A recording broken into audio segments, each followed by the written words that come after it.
कितनी जानें थी आपकी दुकान में? सर दुकान में जानवर थे, परिंदे थे, पिंजरे थे, उनकी मेडिसिन कितनी जानें थी? 10, 20, 15, 50, 100, 100-150 जानवर तो होगा ही। 100-150 जानवर। कितनी जानें थी चाचा आपकी दुकान में? सच बताना। मैं खुदा को हाजिर नाज़िर कर दे, मैंने खुदा को जवाब देना किसी को। आप यकीन करें बर्बाद हो गया, किसी जोगा नहीं छोड़ा इन्होंने। और 150 कबूतर में मेरे बंदे कह रहे हैं कि यार बीमार काट देंगी ना बैठा है ये तेल वाले जी जी और फालज देंगे हर चीज़। लेकिन मैं उठ के आया हूँ कितने अरसे बाद, तो आप यकीन करें देखा मेरा हसर का मैदान था इधर जब मैं 12 बजे आया हूँ, तो एक तीला भी नहीं, मेरा खुदा गवाह है कि एक तीला भी नहीं मिला। तो यहाँ मैंने देखा हो गए एक तीला भी मेरे कमर पे लगे। हुकूमत ने आपकी दीवारें दुकानें गिराई हैं, कितनी जानें थी उसके अंदर? मेरा 150 कबूतर था जो उड़े। कितनी जानें थी जी आपका जब? 450 कबूतर थे मेरे, मर गए। 5-6 मुर्गियाँ थी। मैं सर कितनी जानें थी? मेरे प्यारे भाई जाने तो बहुत थी, लेकिन हमारा नुकसान भी बहुत था। जो पिंजरे थे हमारे, जो बेचने वाले पिंजरे थे वो निकालने लिए, पीछे दुकान का गोदाम था जिसमें कबूतर भी थे। आपके कितने परिंदे मरे? कम से कम ज्यादा नहीं 40-50 परिंदे हो गए कम से कम। सर आपके कितने मरे? 50 कबूतर थे जो मर गए।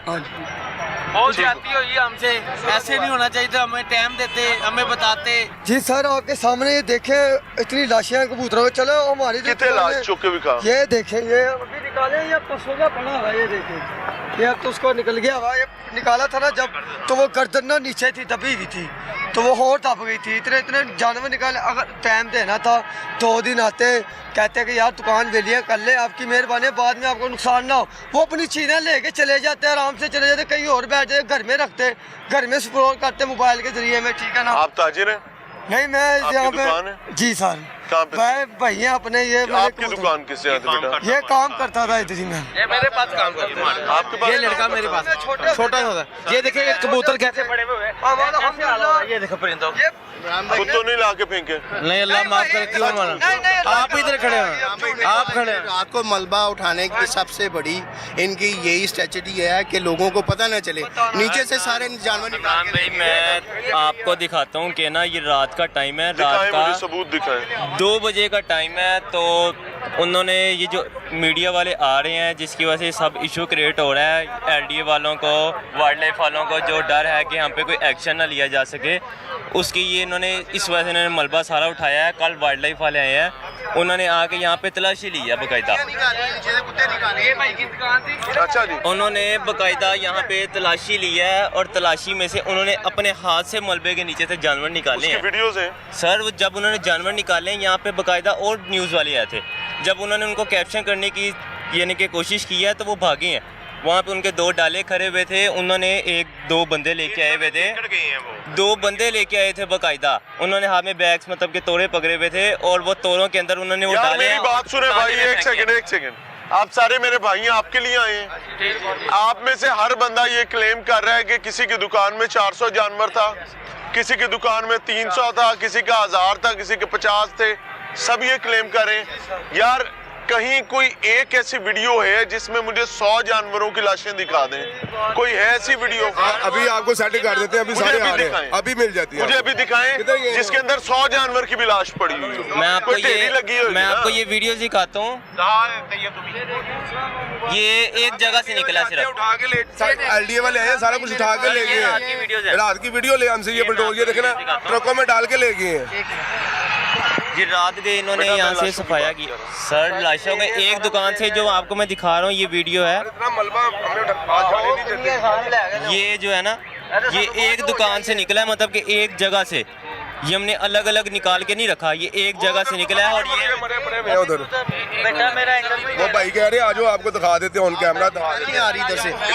मार्केट इसमें स्मेल तो नहीं, मेरी बात सुने, जानवर मरने की स्मेल और होती है। ये मुर्दा जो जानवर है उनकी स्मेल है। महाराज जी ये क्लेम है, इंतहाई तकलीफ है, इंतहाई परेशानी और दुख। लिटरली मैं आपको ऑनेस्टली बताऊं कि I was off actually the reason behind कि मेरी अपनी एक पर्सनल इमरजेंसी थी, लेकिन मुझे जेलम से एक साहब का फोन आता है और मुझे कहते हैं कि इमरान भाई आपके शहर में ये हुआ है, is it true? That was the moment जब मैं ज़ाहिर अपनी मसरूफियत की वजह से I was disconnected from each and everything. That was very moment when I decided कि भाई I will go at the spot और वहां जाकर देखने समझने की कोशिश करेंगे। मौजूदा हुकूमत से कोई दस्तबस्ता दरखास्त नहीं है, आपको सिर्फ आगाह किया जा रहा है कि हजूर वाला एक चीज जहन में रखें कि रब ताला ने हर चीज को टाइम बार्ड किया है। जैसे मेरी जिंदगी, इनकी जिंदगी, मेरी समझ बूझ, इनकी समझ बूझ बिल्कुल इस तरीके से सेम फॉर यू।